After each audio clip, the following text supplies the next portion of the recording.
gostava muito de uns passeios a Ouro Preto, onde que ela colocava o cavalete dela lá, de frente com um casario e pintava. Assim, eu não participava muito dessa pintura não. O negócio era brincar, jogar bola, né?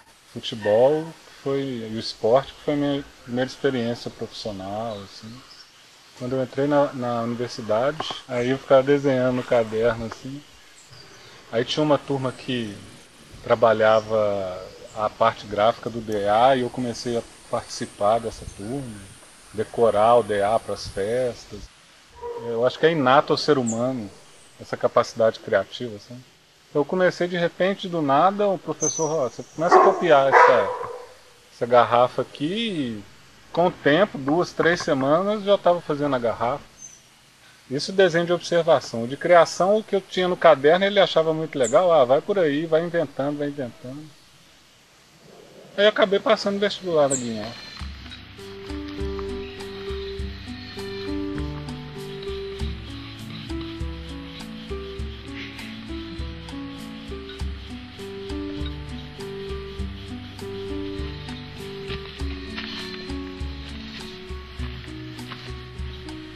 O início, o primeiro ano, é tudo introdutório, né? Então, mexer com coisa 3D, escultura. Da argila, o primeiro exercício eu lembro que o professor deu pra gente, tenta fazer uma coruja. Pode ser a coruja que for. Não precisa ser. Aí cada um pirando lá com a corujinha dele, e eu fiz a minha coruja, acho que primeiro 2D, assim, alto, baixo relevo, e depois 3D. Resolvi que eu tinha que largar a administração, o curso, e só que eu tinha uma coisa bem forte dentro de mim, que era essa questão social, política, seja individual ou coletivo. Eu achava a coisa muito injusta como era, sabe? Migrei para ciências sociais. Dentro da Federal fiz reopção. Muito bom as ciências sociais, a questão da antropologia, começar a perceber como que as pessoas lidam no mundo, assim. E daí uma outra reopção eu resolvi ir para um curso só e fui para Belas Artes. Aí resolvi navegar por esse espaço mesmo.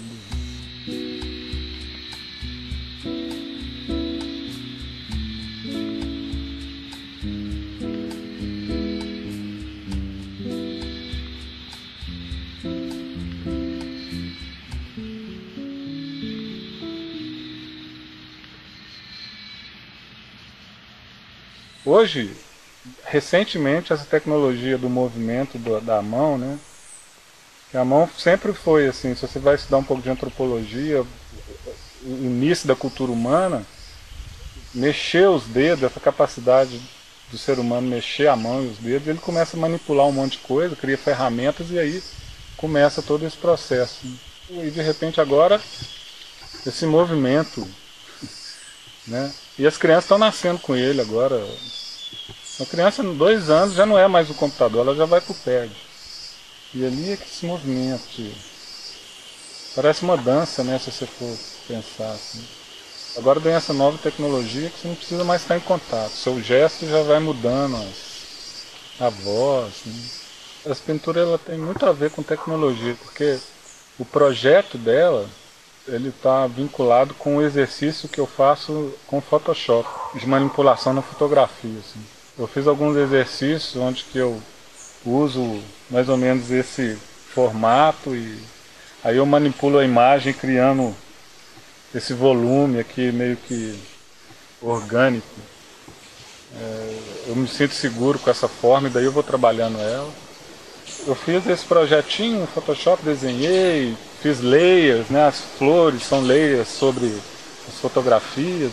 Só que você ficar dentro de uma sala produzindo e não é a mesma coisa de você estar em contato com o tema mesmo, né? Que o tema seria assim, a questão da natureza, né? Uma questão voltada para a preservação e tal. Né?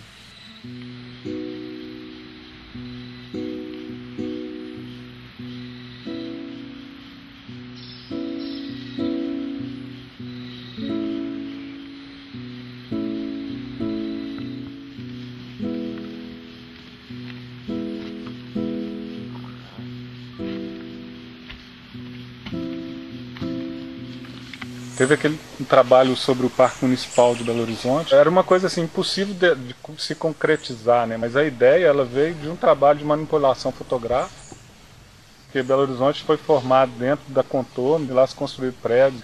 E numa pontinha a gente tinha ali o Parque Municipal, né? Ele é até grande, né? Ia para a floresta, entrava um pouco nos funcionários ali. De repente o pessoal foi construindo e cortando e podando. E ele ficou num pequeno espaço ali no centro, já que a gente expandiu muito além a cidade, né? A gente já saiu e nós estamos diante de um colapso, né, pelo mau uso da tecnologia, ou essa ganância humana dentro do sistema do capital. Aí eu pensei assim, pô, então vamos para uma ideia que seria o contrário, né? Vamos expandir o parque e derrubando esses prédios que, né? Porque disso, você vê também, a nossa mentalidade em Belo Horizonte, ela quase não conserva prédio nenhum, né? Um exemplo mais triste é a destruição do Teatro Municipal, né, da cidade. Estava ali na Rua da Bahia, fizeram dele um cinema, aí daí, de repente, derruba e faz um banco, né? Um prédio horroroso lá. A ideia é vamos ocupar com um grande parque esse centro de Belo Horizonte, que era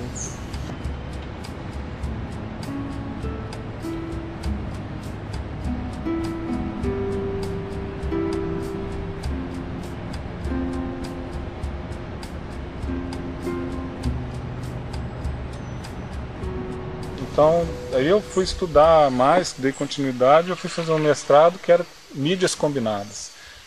Mas não só essas mídias da comunicação, né? Mas todas as mídias, desde as tradicionais, das artes visuais, das plásticas, até essas contemporâneas, mais usadas por meio de comunicação, né?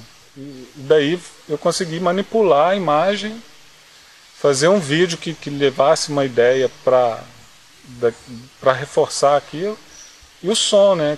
Eu acho que tá aqui nesse momento a gente pega um pouquinho desse ambiente de uma mata, né, ciliar, assim, com alguns pássaros cantando, um pouquinho do barulho de um riacho passando ali atrás.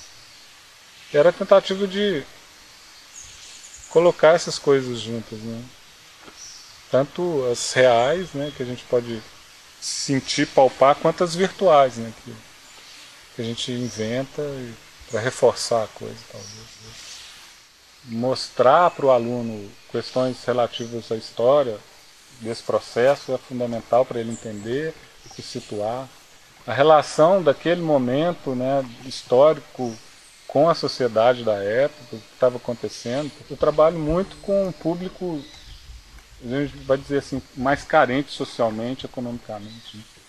Então a gente vê uma necessidade muito grande de uma presença do Estado social, assim, do Estado político, de estar dando suporte para esse grupo, né? E que a gente sabe que no Brasil é a maioria, assim. Então tem muita criança, já que a gente está falando de uma educação de base, assim, muita criança que não tem acesso a isso, principalmente pelo esse outro segundo lado da educação, que é além da escola e do Estado, que não é uma obrigação, seria da família, mas a família, historicamente, por gerações, já não teve acesso a isso, ela não sabe ensinar isso. E além tem as dificuldades